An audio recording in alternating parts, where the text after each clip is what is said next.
Are you drinking enough water? Now, chances are you might not be. But before you reach for that water bottle, did you know that the old rule of 8 glasses a day might not be what your body actually needs?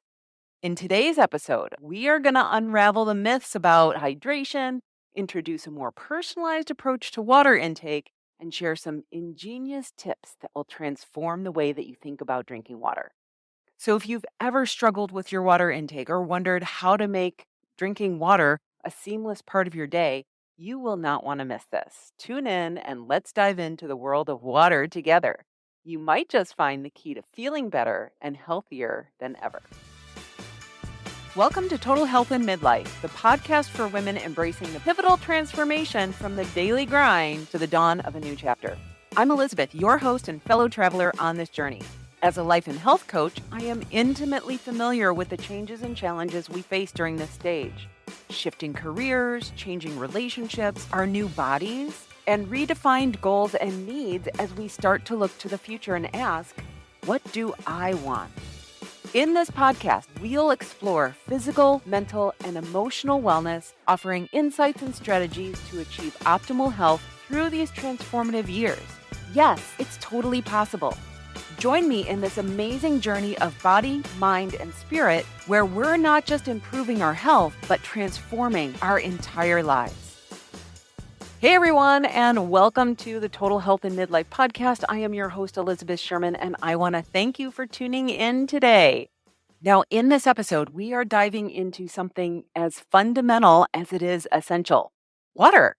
More specifically, we are talking about the transformative power of drinking water and why it's the very first of my 8 basic habits that healthy people do. Now, if you're curious about all 8 habits and how they can help you in feeling better, I recommend listening to episode number 172, the Foundation version 2.0. You can also download your copy of the 8 Basic Habits guide and checklist at elizabethsherman.com/habits. Today, we are exploring why drinking water is crucial for your health and how to effectively integrate water into your daily life. And we are going to bust some myths about hydration along the way. Plus, I'll be sharing insights and tips directly from my listeners, as well as some inspiring stories from my own clients. Whether you're looking to improve your water intake or simply you're curious about the benefits, this episode will provide you with practical and actionable advice. We all know that we need to drink water, but the reasons behind it and the impact it can have on your well-being are completely worth a closer look. So first off, water is a major player in how your body functions. It's involved in everything from regulating your body temperature to ensuring your organs work properly. When we are well hydrated, our cells are at their best, which means they can perform all of their tasks more effectively, including repairing themselves and supporting our immune system. One of the most immediate benefits of drinking enough water is a boost in energy levels. Have you ever felt sluggish and just reach for a coffee? Sometimes what your body really needs is a glass of water. Dehydration can lead to fatigue because when your body lacks water, it has to work harder to perform basic functions. And this extra effort can leave you feeling just tired. Also, drinking enough also supports your digestive system. Water helps dissolve fats and soluble fiber, allowing these substances to pass through your body more easily. And so this means a smoother digestive process and less chance of issues like constipation. Plus, being hydrated helps your body to maintain a healthy balance of good bacteria in your gut, which is crucial for everything from digestion to immune health. So let's talk a little bit about why staying hydrated is particularly crucial for feeling your best, especially as we get older. Now, water helps to keep our skin supple and it assists in weight management by helping us to feel fuller and reduces the urge to snack. And it plays a key role in preventing common age-related issues such as kidney stones and urinary tract infections. I know we are at that age where we're talking about that. Additionally, drinking enough water has a significant impact on your cognitive functions. Yes, your thinking. Adequate water intake helps to maintain your concentration and help to keep you alert. If you find yourself struggling to focus or feeling mentally foggy, a lack of water could be one factor. Now, as we talk about making water a key part of your health routine, it's really super important to clear up some common misconceptions that might be misleading.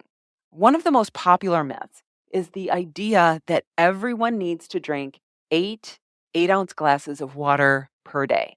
While it's completely catchy, I don't know how this thing came into play. And it doesn't take into account individual needs based on factors like body size, activity level, and even the climate that you live in. So the truth is that drinking enough can vary greatly from one person to another. For example, if you're physically active, you are going to need more water to compensate for fluid loss through your sweat. Similarly, if you live in a hot climate, your hydration needs are going to increase. So instead of sticking to a rigid rule, a more tailored approach is to consider drinking half of your body weight in ounces of water per day. An example of that would be if you weigh 160 pounds, you would aim for about 80 ounces of water. However, this is just a starting point. What's really super important is to listen to your body and adjust based on how you feel and what your day involves. For beginners, people who are not paying attention to their water intake and who want to increase their water, it's crucial to not overwhelm your body. I know this from experience. Jumping straight into your target water intake can lead to just feeling really uncomfortable and such frequent trips to the bathroom. And it can even disrupt your sleep if you drink too much before bedtime. And I'm sure you've had that experience. Now, instead, start by slowly increasing your water intake. So, what this is going to take is for about a week, you want to track how much water you're actually drinking and then add an extra glass of water per day and gradually build from there. This gradual increase helps your body to adjust without too much discomfort. And it's also really helpful to taper your water intake as the day progresses, especially if you find that drinking water later in the day affects your sleep. If that happens, try to consume the majority of your daily water intake earlier in the day. Now, this strategy not only helps with better hydration, but it also supports your body's natural rhythms. The key here is to make hydration adapt to your life, not the other way around. So I polled my Instagram followers and asked them, how do you get enough water in your day? And I came back with a bunch of really great suggestions. Drinking enough water does not have to be a chore. It can actually be quite fun and creative. Many of my listeners have shared how they seamlessly integrated water into their daily routines, making sure that they have enough without feeling like a task, like something overwhelming. So, let me share with you some of these strategies and see what you find is your new favorite way to keep up with your water intake. Patty suggested adding a little flavor like those Mios, the Mio Energy, and a smidge of caffeine and a little bit of flavor. So she said that that does the trick for her. Now, Dani suggested a simple yet effective tip. She said, chug your water bottle first thing in the morning. This not only kickstarts her hydration for the day, but also revs up her metabolism, helping her to feel refreshed and ready to tackle whatever comes her way.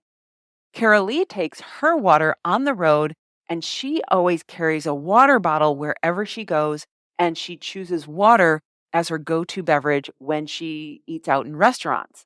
And this habit I really love. It ensures that she's never caught without water, especially during meals, which is a prime time to get enough. And as you're sitting down, replenish your fluids.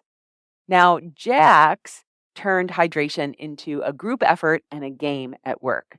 She and her coworkers have a fun routine where if anyone yells, "Water!" everyone in close proximity takes a drink. This not only keeps everyone hydrated, but it also adds a little bit of fun to their day. Now, from my own experience, I found a couple strategies incredibly helpful. For instance, I always drink a glass of water before my morning coffee.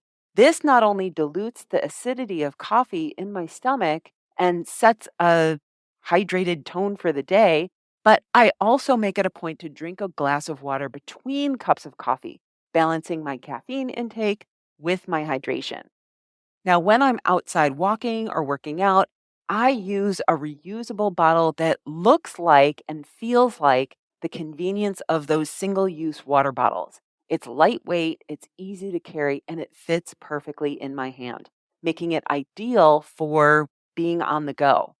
Now, at my desk, when I work during the day, I have a pretty glass pitcher that serves both as a visual reminder and a practical tool for staying hydrated.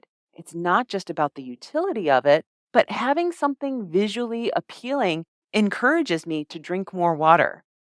And I just noticed something else that I do to help support my drinking more water. I have figured out that if I fill up my glass when it's empty, so before I need to drink, so when I finish it, I immediately fill it up. And this seems totally stupid, but I notice that when I look at my glass and it's empty, I think, oh, I can't drink any water because I don't have any, which of course is always a lie.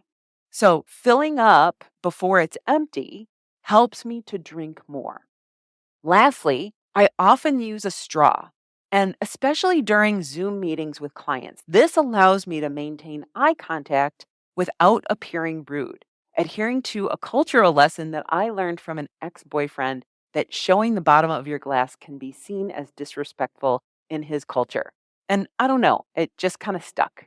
These personal touches and community shared tips show that drinking water can be easy, enjoyable, and even a little bit of fun. Drinking water is a deeply personal habit, and there's no one size fits all method to ensuring that you're drinking enough. As someone who identifies as a chugger, and you might have heard Dani's suggestion and been like, oh, I'm never going to do that. But I do drink a lot of water in one sitting.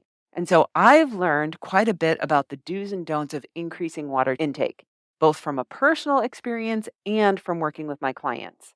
So I've always been able to drink a lot of water at once and often prefer to get a significant portion of my daily intake in a few big gulps. However, I understand that this approach isn't without its pitfalls. I remember when I first decided to increase my water consumption, I didn't think much about the gradual adaptation my body would need. And of course, if you've done this before, you know what I figured out. I found myself desperately needing a bathroom while in the middle of shopping at the grocery store or being in Best Buy. It was more than just inconvenient, it was disruptive. And this experience taught me an important lesson about body adaptation. Your bladder needs time to adjust to increased water intake. So it's super important to gradually up your water consumption rather than jumping straight in to a higher amount. Many of my clients have shared similar stories, and through these experiences, we've explored various strategies for incorporating more water into their daily routines, catering to both the chuggers and the sippers. One of my clients, Sarah, a self described sipper, found it challenging to meet her water goals because she preferred to take small sips throughout the day rather than consuming larger amounts at once. To help her stay on track, we introduced several small but impactful changes to her environment. We placed visually appealing water bottles at strategic locations around her home and in her workspace, making it easier for her to sip without having to think about it consciously. Over time, these sips added up, helping her to increase her daily water intake without feeling overwhelmed or needing to drastically alter her natural drinking style.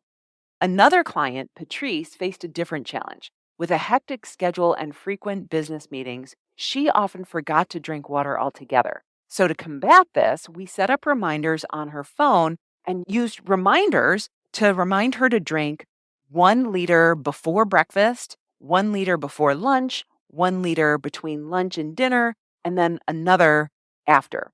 And this worked perfectly for her. With these examples, it's clear that whether you're a chugger or a sipper, the key to successfully being able to drink enough lies in finding what works for you and your lifestyle and your preferences. So it's about making the process of drinking water fit seamlessly into your life so that it feels natural rather than forced. So whether you're trying to adjust to drinking more water or finding ways to remember to sip throughout the day, remember that small, gradual changes are the most sustainable.